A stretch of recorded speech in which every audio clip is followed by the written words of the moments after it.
Hi guys, मेरे इस YouTube channel good study में आप सभी का स्वागत है। आज के इस वीडियो में हम जनगणना से संबंधित सभी महत्वपूर्ण क्वेश्चन को कवर करने वाले हैं, जो कि जनगणना कब शुरू हुई थी, 2011 की जनगणना में कौन कौन से महत्वपूर्ण क्वेश्चन हैं, उस क्वेश्चन को आज हम कवर करने वाले हैं। तो चलते हैं पहले क्वेश्चन की तरफ। शुरू करने से पहले आप सभी से रिक्वेस्ट है कि जो भी ये वीडियो देख रहे हैं वो बिना लाइक किए नहीं देखिएगा, और यदि ये सेशन पसंद आए तो चैनल सब्सक्राइब भी कीजिएगा। तो चलते हैं पहले क्वेश्चन की तरफ। पहला क्वेश्चन है, भारत में पहली जनगणना की शुरुआत कब हुई थी? भारत में पहली जनगणना की शुरुआत कब हुई थी? वो हुई थी 1872 ईस्वी में। किसके काल में हुई थी? लॉर्ड मेयो के शासनकाल में। लॉर्ड मेयो कब आया था? 1869 से 1872 ईस्वी तक रहा था, और 1872 ईस्वी में ही इसे मार दिया गया था। अब चलते हैं नेक्स्ट क्वेश्चन, जो कि हमारा अगला क्वेश्चन होगा। देश में नियमित जनगणना की शुरुआत कब हुई थी? देश में नियमित जनगणना की शुरुआत कब हुई थी? वो हुई थी 1881 ईस्वी में। किसके काल में? लॉर्ड रिपन के काल में। लॉर्ड रिपन का काल कब था? 1880 से 1884। 1884 में फिर कौन आया था? लॉर्ड डफरिन, जो कि 1884 से 1888 तक रहा था। फिर 1888 के बाद कौन आया था? लॉर्ड लैंसडौन, जो कि 1888 से 1894 तक रहा था। तो चूंकि आप सब सुनते होंगे कि डुरंड लाइन, जो कि भारत और अफगानिस्तान के बीच पहले रेखा खींची गई थी, वो लॉर्ड लैंसडौन के काल में ही चालू की गई थी। और बात करें लॉर्ड रिपन की, तो लॉर्ड रिपन के काल में ही सुने होंगे कि वर्नाक्यूलर प्रेस एक्ट जो है उसकी समाप्त लॉर्ड रिपन के काल में ही किया गया था। अब चलते हैं नेक्स्ट क्वेश्चन की तरफ। तो हमारा नेक्स्ट क्वेश्चन है, स्वतंत्र भारत की पहली जनगणना कब हुई थी? स्वतंत्र भारत की पहली जनगणना कब हुई थी? तो वो हुई थी 1951 ईस्वी में। 1951 ईस्वी में स्वतंत्र भारत की पहली जनगणना हुई थी। बात करें जनगणना की, तो 2011 की जनगणना है वो कुल मिलाकर के 15वीं जनगणना है, और ये स्वतंत्र भारत की 7वीं जनगणना है। दोस्तों, इस वीडियो में हम ये तो सभी महत्वपूर्ण क्वेश्चन कराएंगे ही, और साथ ही साथ लास्ट टाइम में इसका रिवीजन भी करा देंगे, जिससे कि सभी को ये क्वेश्चन एक ही बार में सब क्वेश्चन याद हो जाए। तो चलते हैं नेक्स्ट क्वेश्चन की तरफ, जो कि हमारा नेक्स्ट क्वेश्चन है, जनगणना का महाविभाजक वर्ष कौन सा था? जनगणना का महाविभाजक वर्ष कौन सा था? तो वो था 1921। 1921 को जनगणना का महाविभाजक वर्ष कहा जाता है। इससे ऐसा क्यों कहा जाता है? तो इसे ऐसा इसलिए कहा जाता है क्योंकि 2021 की जनगणना हुई थी, उसमें हुआ ये था कि जनसंख्या बढ़ने के बजाय और घट ही गई थी। इसलिए 1921 की जनगणना है, इससे महाविभाजक वर्ष कहा जाता है जनगणना का। अब अगला क्वेश्चन है, जनगणना का लघु विभाजक वर्ष, जो कि 1951 को माना जाता है। फिर चलते हैं नेक्स्ट क्वेश्चन की तरफ। तो नेक्स्ट क्वेश्चन है, जनगणना की अवधि क्या होती है? तो प्रत्येक जनगणना की जो अवधि होती है वो होती है 10 वर्ष। और फिर नेक्स्ट क्वेश्चन है, जनसंख्या का अध्ययन क्या कहलाता है? जनसंख्या का अध्ययन क्या कहलाता है? तो इसे कहा जाता है डेमोग्राफी। डेमोग्राफी जनसंख्या के अध्ययन को कहा जाता है। अगला क्वेश्चन है, 2011 की जनगणना का क्रम। तो 2011 की जनगणना का जो क्रम है वो देश की 15वीं जनगणना है, और स्वतंत्र भारत की जो है वो 7वीं जनगणना है। अब चलते हैं नेक्स्ट क्वेश्चन की तरफ, जो कि हमारा नेक्स्ट क्वेश्चन है, 2011 की जनगणना का आदर्श वाक्य कौन सा था? 2011 की जनगणना का आदर्श वाक्य कौन सा था? तो इसका जो आदर्श वाक्य था, हमारी जनगणना हमारा भविष्य। और इस जनगणना में कुल कितने प्रश्न रखे गए थे? वो रखे गए थे 29 प्रश्न रखे गए थे। तो अब चलते हैं नेक्स्ट क्वेश्चन की तरफ, जो कि हमारा नेक्स्ट क्वेश्चन है, जनगणना का शुभंकर क्या था? 2011 की जनगणना का शुभंकर क्या था? वह था प्रगणक शिक्षिका। प्रगणक शिक्षिका जनगणना का शुभंकर था। और चलते हैं नेक्स्ट क्वेश्चन की तरफ, जो है प्रथम जनगणना कमिश्नर। प्रथम जनगणना कमिश्नर कौन थे? वो थे डब्ल्यू प्लॉडेन। डब्ल्यू प्लॉडेन को प्रथम जनगणना कमिश्नर कहा जाता है। अब चलते हैं नेक्स्ट क्वेश्चन की तरफ। तो स्वतंत्र भारत के प्रथम जनगणना आयुक्त कौन थे? स्वतंत्र भारत के प्रथम जनगणना आयुक्त कौन थे? वो थे R.A. गोपालास्वामी, जो कि 1949 से 1953 ईस्वी तक रहे थे। अब चलते हैं नेक्स्ट क्वेश्चन की तरफ।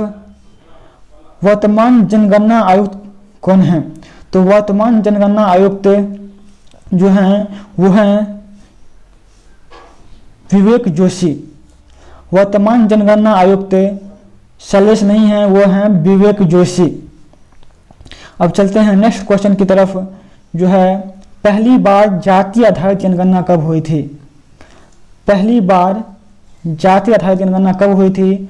वो हुई थी 1931 ईस्वी को। अगला क्वेश्चन है विश्व जनसंख्या दिवस कब मनाया जाता है? विश्व जनसंख्या दिवस कब मनाया जाता है? 11 जुलाई को मनाया जाता है। फिर अगला क्वेश्चन है कुल जनसंख्या कितनी है 2011 की जनगणना के अनुसार? तो 2011 की जनगणना के अनुसार कुल जनसंख्या है 121.08 करोड़, और आज के टाइम में लगभग 139 करोड़ के लगभग में भारत की जनसंख्या है, जो कि विश्व में दूसरा स्थान पे है। अब चलते हैं अगले क्वेश्चन की तरफ। भारत में विश्व जनसंख्या का भाग कितना है? 2011 की जनसंख्या हुई थी, उसमें भारत का परसेंटेज कितना था जनसंख्या का? तो वह था 17.5%। अब चलते हैं नेक्स्ट क्वेश्चन की तरफ, जो कि हमारा नेक्स्ट क्वेश्चन है पुरुष जनसंख्या कितनी थी 2011 की जनगणना के अनुसार? वो था 62.32 करोड़, 51.47%। अब चलते हैं नेक्स्ट क्वेश्चन की तरफ। तो 2011 में महिला जनसंख्या कितनी थी? 58.75 करोड़, और वो था 48.53%। फिर अगला क्वेश्चन है दशकीय वृद्धि दर कितनी थी? 2011 में दशकीय वृद्धि दर कितनी थी? वो थी 17.7%, और वार्षिक वृद्धि दर वो थी 1.64%। अब चलते हैं नेक्स्ट क्वेश्चन की तरफ। कुल साक्षरता दर 2011 की जनगणना के अनुसार कुल साक्षरता दर भारत की कितनी थी? तो वो थी 73%। दोस्तों, यदि आपको ये वीडियो पसंद आ रहा हो तो चैनल को सब्सक्राइब कीजिएगा और इसे शेयर कीजिएगा। अब चलते हैं नेक्स्ट क्वेश्चन की तरफ, जो कि हमारा नेक्स्ट क्वेश्चन है पुरुष साक्षरता दर 2011 के अनुसार कितनी थी? तो वो था 80.9%, और 2011 के अनुसार महिला साक्षरता दर कितनी थी? वो थी 64.6%। 2011 की जनगणना में लिंगानुपात कितना था? तो वो था 943 महिला प्रति 1000 पुरुष पर 943 महिला, और शिशु लिंगानुपात कितना था? वो था 919 व्यक्ति प्रति 1000 पुरुष पर। अब अगला क्वेश्चन है कि 2011 की जनगणना जब हुई थी तो उस समय जनसंख्या का घनत्व कितना था? वो था 382 व्यक्ति प्रति वर्ग किलोमीटर। अब चलते हैं नेक्स्ट क्वेश्चन की तरफ, क्योंकि हमारा नेक्स्ट क्वेश्चन है सर्वाधिक लिंगानुपात 2011 की जनसंख्या में किसकी थी? तो वो थी केरल की, जो कि 1084 व्यक्ति 1000 पुरुष पर थे। और चलते हैं नेक्स्ट क्वेश्चन की तरफ, जो है न्यूनतम लिंगानुपात किसका था? हरियाणा का, जो कि 879 व्यक्ति प्रति 1000 पुरुष पर। सर्वाधिक केंद्र शासित लिंगानुपात, बात करें केंद्र शासित प्रदेश की, तो वर्तमान में केंद्र शासित प्रदेश 8 हैं। हुआ क्या कि दादर नगर हवेली और दमन दीव दोनों का विलय कर दिया गया। और 26 जनवरी 2020 से दोनों को मिला दिया गया और दमन इसकी राजधानी बना दी गई। तो सर्वाधिक केंद्र शासित लिंगानुपात 2011 में किसका था? वो था पुदुचेरी का।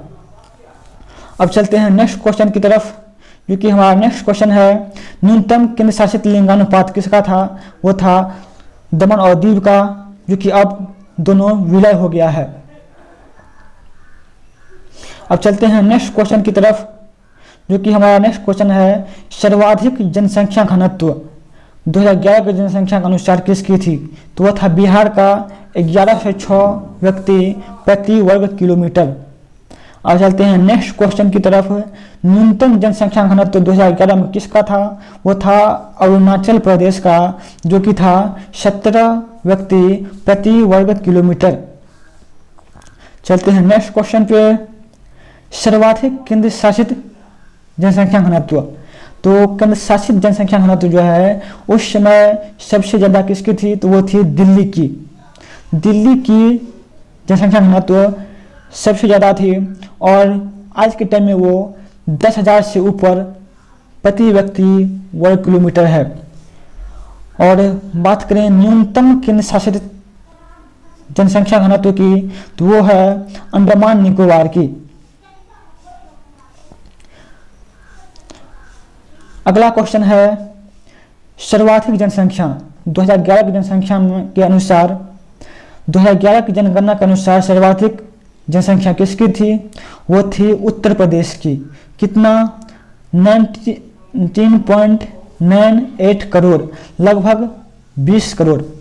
और न्यूनतम जनसंख्या किसकी थी? वो थी सिक्किम की 6.11 लाख। अब चलते हैं नेक्स्ट क्वेश्चन पे, सर्वाधिक केंद्र शासित जनसंख्या किसकी थी? तो सर्वाधिक केंद्र शासित जनसंख्या वो भी पहला स्थान दिल्ली का ही रहा था। और न्यूनतम केंद्र शासित जनसंख्या किसकी थी 2011 की जनगणना के अनुसार? वो था लक्षद्वीप की। अगला क्वेश्चन है, एकमात्र राज्य जहां जनसंख्या घटी थी। तो 2011 में नागालैंड एक ऐसा राज्य था जहां पे क्या हुआ कि जनसंख्या बढ़ने के बजाय और घट ही गया था। और सर्वाधिक साक्षरता किस राज्य की थी? तो 2011 में सर्वाधिक साक्षरता केरल की थी, जो कि 90% था, लगभग 94%। अब चलते हैं नेक्स्ट क्वेश्चन की तरफ, न्यूनतम साक्षरता किसका है 2011 के अनुसार? तो वो है बिहार का, जो कि 61.8% है।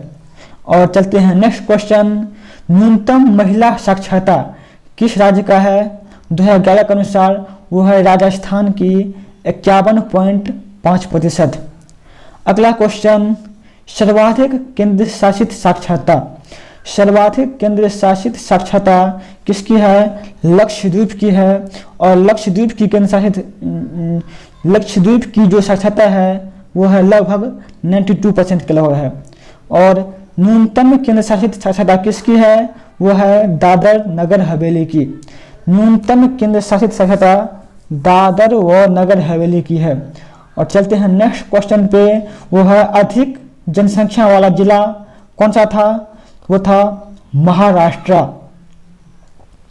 के कौन से थाने? अधिक जनसंख्या वाला जिला थाना, जो कि महाराष्ट्र के अंतर्गत आता है। और चलते हैं नेक्स्ट क्वेश्चन पे, तो नेक्स्ट क्वेश्चन है, कम जनसंख्या वाला जिला कौन सा था 2011 के अनुसार?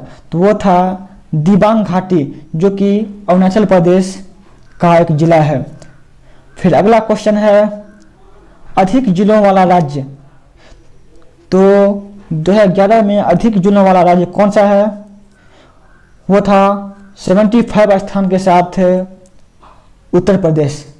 जो दोस्तों यहाँ पे हमारा क्वेश्चन ख़त्म होता है और अब जल्दी से ही इस सभी क्वेश्चन का हम रिवीजन करने वाले हैं।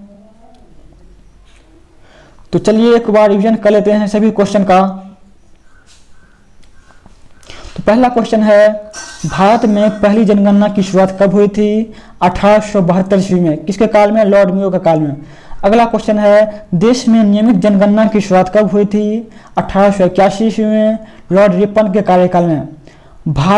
स्वतंत्र भारत की पहली जनगणना कब हुई थी? 1951 में। जनगणना का महाविभाजक वर्ष कौन सा है? 1921।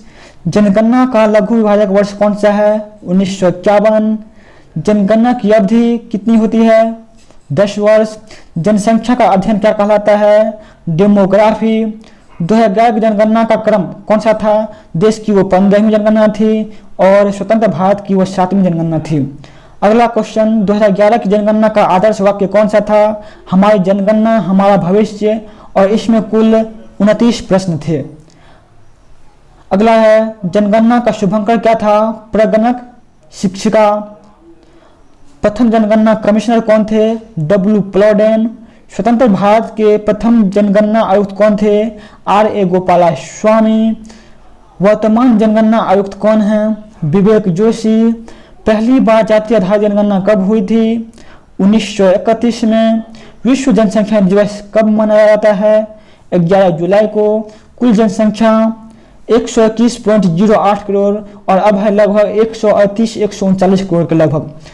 भारत में विश्व जनसंख्या का भाग 17.5%, पुरुष जनसंख्या 62.32 करोड़ और 51.47%, महिला जनसंख्या 58.75 करोड़ 48.53%।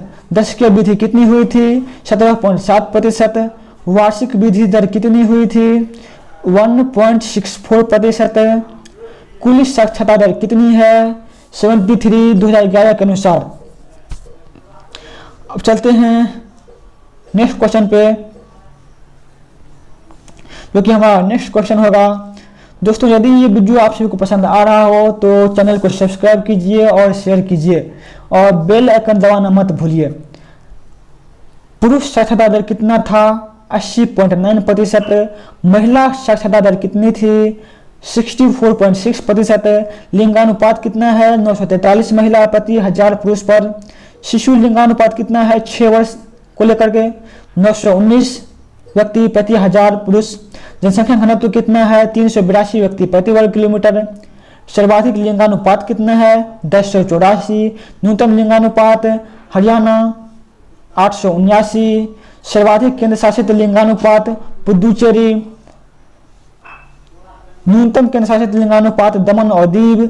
सर्वाधिक जनसंख्या घनत्व बिहार 1106। न्यूनतम जनसंख्या घनत्व अरुणाचल प्रदेश 17। सर्वाधिक केंद्र शासित जनघनत्व दिल्ली।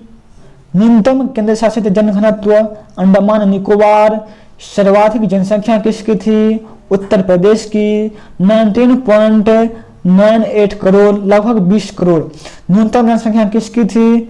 सिक्किम 6.11 लाख। सर्वाधिक केंद्र शासित जनसंख्या दिल्ली की और इसका जो घनत्व है वो लगभग 10,000 से क्रॉस है, 10,000 प्लस में है। न्यूनतम केंद्र शासित जनसंख्या लक्षद्वीप। एकमात्र राज्य जहां जनसंख्या घटी थी वो था नागालैंड। नागालैंड की राजधानी कहाँ पे है? कोहिमा। सर्वाधिक साक्षरता केरल की 94%। न्यूनतम साक्षरता बिहार की 61.8%। न्यूनतम महिला साक्षरता राजस्थान की 51.5%। सर्वाधिक केंद्र शासित साक्षरता लक्षद्वीप की। न्यूनतम केंद्र शासित साक्षरता दादरा नगर हवेली की। और वर्तमान समय में दादरा नगर हवेली और दमन और दीव को दोनों को विलय कर दिया गया है और इसकी राजधानी दमन को बना दिया गया है। यह कब से प्रभावी हुआ है? 26 जनवरी 2020 से। अधिक जनसंख्या वाला जिला थाने महाराष्ट्र। कम जनसंख्या वाला जिला दिबांग घाटी जो कि अरुणाचल प्रदेश के अंतर्गत आता है। अधिक जिलों वाला राज्य कौन सा था? उत्तर प्रदेश, जो कि 75 जिलों के साथ प्रथम स्थान पे था। दोस्तों, आज का सेशन हमारा यहीं पे समाप्त होता है। यदि वीडियो पसंद आए तो चैनल को सब्सक्राइब कीजिए और इसे अपने दोस्तों तक पहुंचाएं। धन्यवाद।